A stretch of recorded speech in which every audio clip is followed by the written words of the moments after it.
Welcome back. આગળ વાત કરીએ તો એક બાજુ રાજ્ય સરકાર જળ સંચયના મોટા અભિયાનો ચલાવી રહી છે અને બીજી તરફ સંસ્કારી નગરી વડોદરાના જળાશયો તંત્રની ઉદાસીનતાના કારણે મરણ પથારી ગઈ છે। શહેરનું ઘરેણું ગણાતું ગોત્રી તળાવ આજે ગંદકી અને જળકુંભીનું કેન્દ્ર બની ગયું છે। કરોડો રૂપિયાના ખર્ચ બાદ પણ તળાવની કેમ થઈ રહી છે આવી દુર્દશા? જોઈએ જનતાની વાતમાં।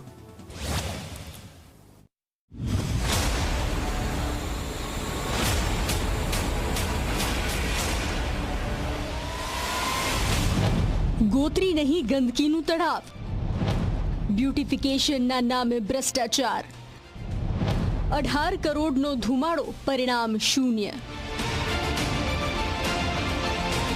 વર્ષ 2019માં વડોદરા કોર્પોરેશન દ્વારા ગોત્રી તળાવના બ્યુટિફિકેશન પાછળ 18 કરોડ રૂપિયા જેવી માતબર રકમનો ધુમાડો કરવામાં આવ્યો હતો। આજે આ કરોડો રૂપિયા પાણીમાં ગયા હોય તેમ સ્પષ્ટ દેખાઈ રહ્યું છે। તળાવના પાણી પર જળકુંભીના જળાથર જામી ગયા છે। વોકિંગ ટ્રેક પર પેવર બ્લોક ઉખડી ગયા છે અને મોંઘી દાટ લાઇટો પણ હવે શોભાના ગાંઠિયા સમાન બની ગઈ છે।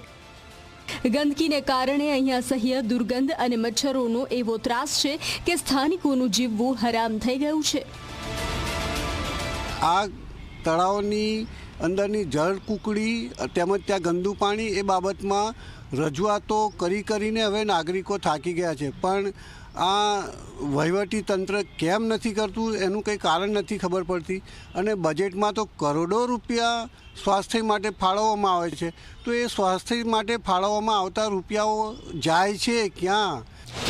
ગોત્રી તળાવની દુર્દશા મુદ્દે હવે રાજકારણ પણ ગરમાયું છે। વિપક્ષનો સીધો આક્ષેપ છે કે કોર્પોરેટરો અને અધિકારીઓને માત્ર ભ્રષ્ટાચાર કરવામાં જ રસ છે।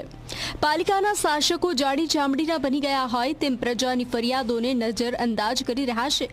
બીજી તરફ સત્તાધારી પક્ષના કોર્પોરેટરો દર વખતની જેમ ટૂંક સમયમાં સફાઈ થઈ જશે તેવું જૂનું અને જાણીતું રટણ કરી રહ્યા છે, પણ સવાલ એ છે કે આ ટૂંક સમય આવશે ક્યારે?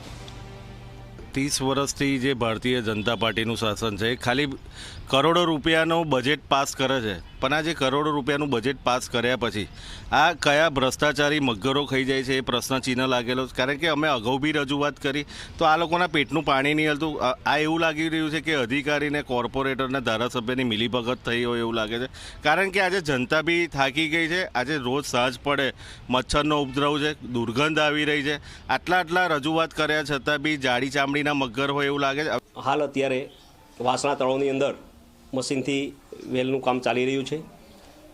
અધિકારીઓ જોડે મારે 2 દિવસ પહેલાં જ વાત થઈ હતી ગોત્રી તળાવ બાબતમાં। ડ્રેનેજના જે વરસાદી કાચ છે એને બાયપાસ કરી દેવામાં આવી છે અને જે દુર્ગંધ મારે છે એ કદાચ આ વેલને લીધે મારતી હોય તો અમે મંગળવારથી એ આયોજનમાં જ છે કે આખું તળાવ વેલ ફ્રી કરીએ। કરોડોના ખર્ચે બનેલો વોકિંગ ટ્રેક આજે ભંગાર હાલતમાં છે। જે સ્થળ લોકોના સ્વાસ્થ્ય માટે હતું ત્યાં આજે શ્વાસ લેવો પણ મુશ્કેલ છે। એસી ઓફિસમાં બેસીને આંકડાઓની માયાજાળ રચતા અધિકારીઓ ક્યારે ગ્રાઉન્ડ ઝીરો પર આવવાની તસદી લેતા નથી। હવે જોવાનું એ રહે છે કે શું ખરેખર ગોત્રી તળાવના અચ્છે દિન આવશે કે પછી જનતાના ટેક્સના કરોડો રૂપિયા આ જ રીતે ગંદકીમાં હોમાતા રહેશે। જયંતિ સોલંકી સાથે રવિ અગ્રવાલ, ઝી મીડિયા, વડોદરા।